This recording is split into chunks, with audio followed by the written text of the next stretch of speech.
कि कुछ कुछ सोसाइटीज ऐसे बोलते हैं कि हम लोग बैचलर अलाउड नहीं करते हैं, पर्टिकुलर धर्म के लोग हैं उनको हम लोग अलाउड नहीं करेंगे। है पहले से होता था, थोड़ा बहुत थोड़े प्रमाण में होता था, लेकिन अभी ज्यादा संख्या बढ़ चुकी है इस चीज की। अभी 8,000 रुपए के लिए वो शादी करके उधर ये फ्लैट में रहेगा, या फिर कोई अपना धर्म चेंज करके रहेगा वहां पे। नमस्कार, मैं गोपाल सिंह और आप देख रहे हैं रियल न्यूज नेटवर्क। दोस्तों, मैं हूं आज ग्लोबल सिटी में और ये एरिया पॉस कॉलोनी है वसई विरार का। शायद पहले और दूसरे नंबर पे आता हो।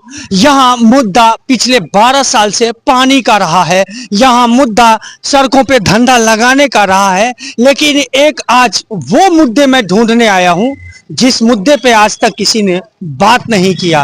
वो मुद्दा है इन हाउसिंग सोसाइटियों में यहाँ के चेयरमैन हो, सेक्रेटरी हो, क्या वो बाय लॉ को फॉलो करते हैं या नहीं करते हैं, यही जानने के लिए। और मुझे लगा कि इससे बेहतर क्या होगा कि यहाँ के प्रॉपर्टी डीलर से ही क्यों ना बात किया जाए। तो बने रहिए, मैं चाहूंगा कि यहाँ किसी प्रॉपर्टी डीलर से बात करूं उन मुद्दों पे जिन मुद्दों को आज तक सामने नहीं लाया गया और या फिर संयोगवश वो मुद्दा आया नहीं। बने रहिए मेरे साथ। सर नमस्कार। नमस्कार। अच्छा, ये आप यहाँ प्रॉपर्टी डीलर क्या काम करते हैं, ऑफिस है आपका, कितने साल से ये काम कर रहे हैं? ये करीबन 2014 से अपना ऑफिस है यहाँ पे। ग्लोबल सिटी में पानी बहुत बड़ा मुद्दा रहा है। यहाँ सड़कों पे धंधा लगाने की बात जहां तक आती है, अवैध फेरी वाले, ये भी मुद्दा रहा है। लेकिन मैं आज एक ऐसे मुद्दे पे आपसे बात करना चाहता हूँ जो शायद अब तक सामने नहीं आया।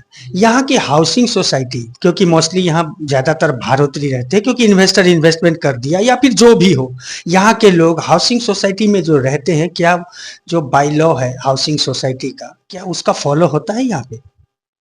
कहते तो है कि बायलॉज के हिसाब से हम लोग चलते हैं करके, लेकिन हम लोग जब भी काम करते हैं ना तो काफी सारी दिक्कतों का सामना करना पड़ता है। जैसे अगर किसी बैचलर को दे दिया फ्लैट, अगर ओनर और टेनेंट दोनों म्यूचुअल अंडरस्टैंडिंग में एग्रीमेंट कर रहे हैं, तो ये लोग बीच में आके रोक देते हैं कि भाई हम लोगों के हिसाब से बैचलर को हम लोग नहीं दे सकेंगे यहाँ पे, या फिर तो बायलॉज है नहीं वहां, तो पुलिस वेरिफिकेशन करा और चैप्टर क्लोज। एक्चुअली क्या है ना, एग्रीमेंट आपने किया, पुलिस वेरिफिकेशन किया, यहीं पे चैप्टर क्लोज होता है। लेकिन सोसाइटी, कुछ कुछ सोसाइटीज ऐसे बोलते हैं कि हम लोग बैचलर अलाउड नहीं करते हैं, पर्टिकुलर धर्म के लोग हैं उनको हम लोग अलाउड नहीं करेंगे। अगर किसी मतलब के मैं पास समझा नहीं, धर्म के लोगों को मतलब गैर हिंदूज की बात हो रही है क्या? गैर हिंदूज की बात हो रही है, गैर हिंदूज की बात हो रही है। ये वसई विरार में भी और यहाँ हाउसिंग सोसाइटियां इस तरह की करने लगी। होता है, पहले से होता था, थोड़ा बहुत थोड़े प्रमाण में होता था, लेकिन अभी ज्यादा संख्या बढ़ चुकी है इस चीज की।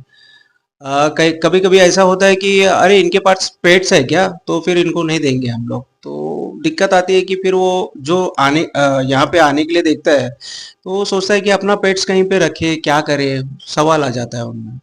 आपने जिस तरह से बोला है कि यहाँ ऐसे होता है, मतलब ऐसा तो होना नहीं चाहिए, बायलॉज तो ये कहता नहीं है। तो क्या होता है ऐसे में, टेनेंट्स जो नए आते हैं उनको क्या तकलीफें होती? काफी तकलीफें होती है उनको, और कभी कभी तो कुछ कुछ लोग तो खुद को आतंकवादी है ऐसा फील कर कर लेते हैं। बिकॉज जिस तरह से उनको सवाल किया जाता है, या फिर जिस तरह से उनको ट्रीटमेंट मिलता है, तो ये किसी आतंकवादी को भी नहीं मिलता रहेगा ट्रीटमेंट। बैचलर है तो क्या उसका गुनाह है।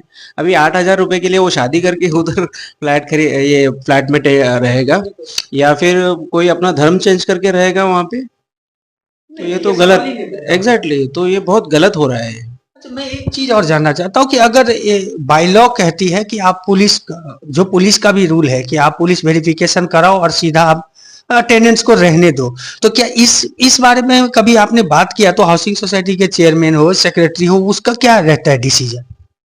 वो बोलते हैं सिर्फ कि हम लोगों का सोसाइटी में ऐसा मानना है कि हम लोगों को ये सारी चीजें नहीं करनी है, मतलब इनको अलाउड नहीं करना है, दैट्स ऑल। ना ही हमारे पास में, हम लोग पूछते भी हैं उनको कि क्या आप किस हिसाब से आप बोल रहे हो, तो बोलते हैं कि भाई हम लोगों ने डिसीजन लिया है, हम बस इतना ही, ज्यादा कोई आंसर नहीं आता है। आपकी एसोसिएशन होगी, वो लोग कुछ ऐसा इसके खिलाफ कहीं कुछ आवाज उठाया है आज तक? आवाज किसी ने भी नहीं उठाया है, आवाज अभी उठ रहा है, अभी उठ रहा है, क्योंकि अभी ये कुछ ज्यादा ही पैमाने पे हो रहा है। तो देखा आपने, ये ग्लोबल सिटी में हो रहा है। ऐसा होता है क्या? हाउसिंग सोसाइटी की जो बाय लॉ कहती है वो क्या कहती है, लेकिन यहाँ पर हाउसिंग सोसाइटी के जो चेयरपर्सन होते हैं वो तो एक अलग ही अपना बायलॉ बना के रखे हुए हैं। क्या 8,000 रुपया अगर यहाँ भाड़ा देने के लिए क्या कोई शादी करेगा क्या? क्या दूसरे धर्म के लोग हैं तो क्या उन्हें बिल्डिंग में एंट्री नहीं मिलेगी क्या? रूम नहीं मिलेगा क्या? ये तो बहुत बड़ा सवाल है। ऐसा ये ग्लोबल सिटी में इस तरह का मुद्दा तो पहली बार सामने आया है। क्या ऐसे ही चलेगा क्या देश, और क्या ऐसे ही चलेगी शहर? क्या हाउसिंग सोसाइटी के जो चेयरपर्सन होते हैं उसकी इतनी मनमानी होगी, इतनी दादागिरी ही कही जाएगी फिर तो? दोस्तों, इस मुद्दे को मैं और चाहूंगा कि इस मुद्दे को उठाया जाए, ताकि यहाँ जो बैचलर आते हैं अब अन्य प्रदेश से यहाँ स्टडी करने आए या फिर जॉब के सिलसिले में आए, तो उसका क्या? फिर तो उसे घर ही नहीं मिलेगा। अब उसे भाड़े पे रूम चाहिए तो क्या उसे शादी करना पड़ेगा? ये कानून है या फिर ये इसे अंधा कानून कहा जाएगा? कमेंट्स बॉक्स में जरूर लिखें और हमारे रियल न्यूज नेटवर्क को लाइक, सब्सक्राइब और शेयर करना ना भूलें। तो देखा आपने, ये ग्लोबल सिटी में हो रहा है। ऐसा होता है क्या? हाउसिंग सोसाइटी की जो बायलॉ कहती है वो क्या कहती है, लेकिन यहाँ पर हाउसिंग सोसाइटी के जो चेयरपर्सन होते हैं वो तो एक अलग ही अपना बायलॉ बना के रखे हुए हैं। क्या 8,000 रुपया अगर यहाँ भाड़ा देने के लिए क्या कोई शादी करेगा क्या? क्या दूसरे धर्म के लोग हैं तो क्या उन्हें बिल्डिंग में एंट्री नहीं मिलेगी क्या? रूम नहीं मिलेगा क्या? ये तो बहुत बड़ा सवाल है। ऐसा ये ग्लोबल सिटी में इस तरह का मुद्दा तो पहली बार सामने आया है। क्या ऐसे ही चलेगा क्या देश, और क्या ऐसे ही चलेगी शहर? क्या हाउसिंग सोसाइटी के जो चेयरपर्सन होते हैं उसकी इतनी मनमानी होगी, इतनी दादागिरी ही कही जाएगी फिर तो? दोस्तों, इस मुद्दे को मैं और चाहूंगा कि इस मुद्दे को उठाया जाए, ताकि यहाँ जो बैचलर आते हैं अब अन्य प्रदेश से यहाँ स्टडी करने आए या फिर जॉब के सिलसिले में आए, तो उसका क्या? फिर तो उसे घर ही नहीं मिलेगा। अब उसे भाड़े पे रूम चाहिए तो क्या उसे शादी करना पड़ेगा? ये कानून है या फिर ये इसे अंधा कानून कहा जाएगा? कमेंट्स बॉक्स में जरूर लिखें और हमारे रियल न्यूज नेटवर्क को लाइक, सब्सक्राइब और शेयर करना ना भूलें।